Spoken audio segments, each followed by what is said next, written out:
تو بہرحال اس آیت میں اللہ رب العزت نے تمام کے تمام صحابہ کو عادل قرار دیا، ثقہ قرار دیا، یعنی مغفور قرار دیا کہ صحابہ کے ذمہ کوئی کبیرہ گناہ نہیں رہ سکتا اور صغائر پر اصرار بھی نہیں کر سکتا پیغمبر کا کوئی صحابی بھی۔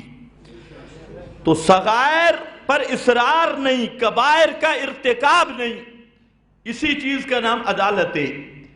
اور یہ جعلناکم سب صحابہ کی شان، فرمایا کیوں عادل بنایا؟ اس لیے کہ تمہیں اس کائنات کے سب سے بڑے کیس اور سب سے بڑی عدالت کا گواہ بنایا۔ گواہ کے لیے عدالت شرط ہے، ذوی عدل منکم۔ قرآن نے بھی کہا کہ گواہ بناؤ تو عادل گواہ ہو، فاسق نہ ہو، فاجر نہ ہو، عادل۔ فرمایا کائنات کا سب سے بڑا کیس اور سب سے بڑی عدالت وہ قیامت کے دن ہوگی۔ اور کیس کس نوعیت کا؟ کہ ایک طرف امتیں ہوں گی، ایک طرف انبیاء ہوں گے۔ امتیں یہ دعویٰ کر دیں گی کہ ما جاءنا من نذیر، ہمارے پاس کوئی ایک بھی ڈرانے والا نہیں آیا۔ ما جاءنا من نذیر، کسی نے ہمیں مسئلہ سمجھایا ہی نہیں، ہمیں تو معلوم نہیں تھا۔ حضرت نوح آئیں گے، حضرت نوح کہیں گے یا اللہ 950 سال تک میں ان کو مسئلہ سمجھاتا رہا، یہ مجھے مارتے رہے، گالیاں نکالتے رہے اور در پہ ایذا رہے، اور میں نے مسئلہ سمجھاتا رہا۔ قوم کہے گی ما جاءنا من نذیر، پنجاں تنہ دی قسم، ہمارے پاس کوئی نذیر نہیں آیا۔ یہ کیس معمولی ہے یا بڑا ہے؟ ایک طرف انبیاء ہیں، ایک طرف امتی ہیں، سامنے جہنم ہے اور قیامت کا دن ہے۔ وہاں پر نوح پیغمبر، ان سے سوال ہوگا وَلَنَسْأَلَنَّ الْمُرْسَلِينَ، اللہ نے فرمایا کہ میں اپنے رسولوں سے سوال کروں گا۔ وَلَنَسْأَلَنَّ، قسم سے بھی پکی بات، وَلَنَسْأَلَنَّ، مجھے اپنی ذات کی قسم، لَنَسْأَلَنَّ الْمُرْسَلِينَ، میں رسولوں سے سوال کروں گا۔ انبیاء سے سوال ہوگا کہ میرے پیغام کو کس حد تک پہنچایا تھا۔ ایک سوال، تمہارے ذمہ ڈیوٹی تھی میرے مسئلے کو پہنچانے کی، تم نے وہ ڈیوٹی کس طرح ادا کی؟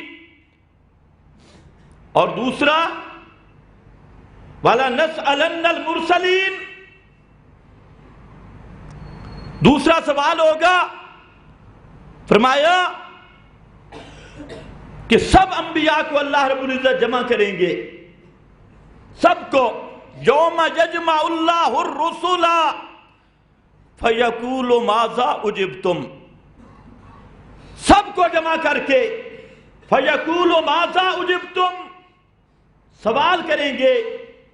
اس آیت کا معنی 50 سے زائد مفسرین نے، جن میں امام رازی بھی ہے، سید محمود آلوسی بھی ہے اور قرطبی بھی ہے، خطیب بھی ہے، ابن جریر بھی ہے، بڑے بڑے ائمہ، بڑے بڑے مفسرین اس آیت کا معنی کرتے ہیں کہ اس سوال کا تعلق ہوگا انبیاء کی وفات کے بعد کے ساتھ۔ کس کے ساتھ؟ انبیاء کی وفات کے بعد۔ کیا معنی؟ ماذا اجبتم، تمہاری موت کے بعد تمہاری امتیں کس حالت میں رہی، کیا کرتی رہی؟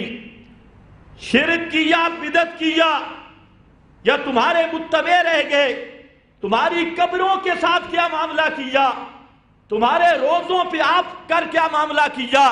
ماذا اجبتم قالوا لا علم لنا، قالوا لا علم لنا، یہ قرآن ہے۔ قالوا لا علم لنا، سب کے سب انبیاء رسل وہاں کہیں گے لا علم لنا، اللہ ہمیں پتہ کوئی نہیں۔ بعد وفاتنا، مولوی سرفراز بھی لکھ گیا بعد وفاتنا، ہمیں ہماری موت کے بعد کوئی پتہ نہیں۔ عند القبور کون آیا اور بعید از قبور کس نے پکارا؟ ہماری قبروں کے اوپر آ کے کس نے پکارا؟ جنگلوں میں کھڑے ہو کے کس نے پکارا؟ روزے دی جالی نال چمٹ کے کس نے پکارا؟ وہاں کس نے رکے ڈالے؟ کس نے کہا یا رسول اللہ انظر حالنا اسما کالنا؟ وہاں پر کس نے آ کے پکارا؟ سب کے سب انبیاء کہیں گے قالوا لا علم لنا۔ کیوں؟ ہمیں نہیں پتا کیوں؟ سبحان اللہ، کیوں نہیں پتا؟ موت کے بعد ہماری قبروں پہ کون آیا کون نہیں آیا؟ کس نے سفارش کے لیے پکارا؟ کس نے کسی اور غرض سے پکارا؟ کیوں نہیں پتا؟ فرمایا جب موت ہم پہ آ گئی تو اسباب ختم ہو گئے۔ موت آ گئی تو اسباب، یہ مسئلہ مولویوں کو سمجھ نہیں آ رہا۔ اللہ جانے یہ بیچارے قرآن پاک کو دیکھتے ہی نہیں۔ موت آ گئی، اسباب ختم، اور جہاں اسباب ختم ہوں اس مقام کے علم کا نام علم الغیب ہے۔ بغیر اسباب کے، سب ائمہ نے یہ تعریف کی، جو علم بغیر سبب کے ہو اس کا نام علم الغیب ہے۔ علم الغیب آگے انک انت علام الغیوب، جملہ معللہ ذکر کیا۔ جب ہم پہ موت آئی اسباب ختم ہو گئے، اور اسباب سے برا ہو کے جاننا اس کا نام ہے علم الغیب۔ کہ میرے اللہ ہم تو مسئلہ یہ بیان کرتے رہے انک انت علام الغیوب، تیرے سوا غیبوں کو جاننے والا کوئی نہیں۔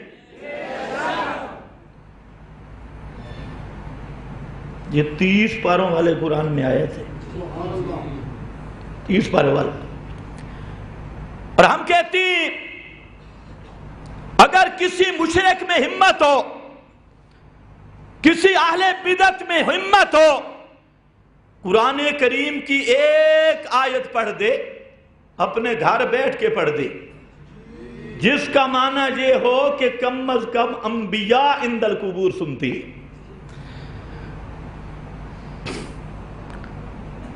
لیکن اس 30 پاروں والے قرآن میں ایسی آیت موجود نہیں ہے۔ خیر، موضوع سے کہیں ہٹ نہ جائیں۔ قیامت کی عدالت میں سوال ہوگا وَلَنَسْأَلَنَّ الْمُرْسَلِينَ، اور اس مقام پہ انبیاء کہیں گے ہم نے دعوت پہنچائی، امتیں کہیں گی انہوں نے دعوت نہیں پہنچائی۔ تو اللہ نے فرمایا اس بڑی عدالت کا گواہ محمد عربی کے صحابہ کو پیش کروں گا۔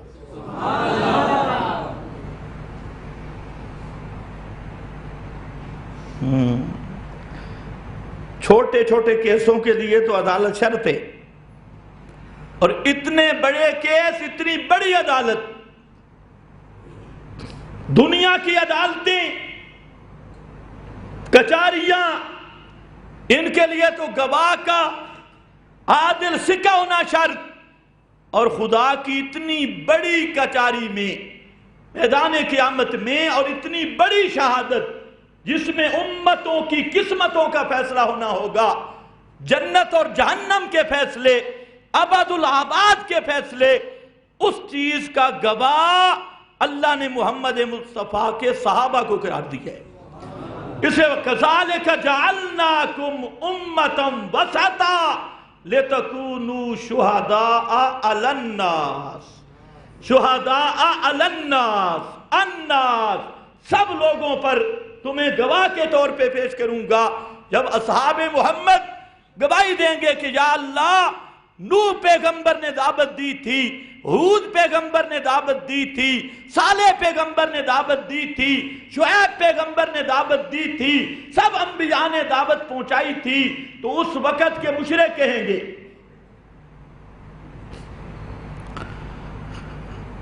وہ کہیں گے اچھا گواہ کے لیے تو شرط ہے کہ موقع پہ موجود ہو۔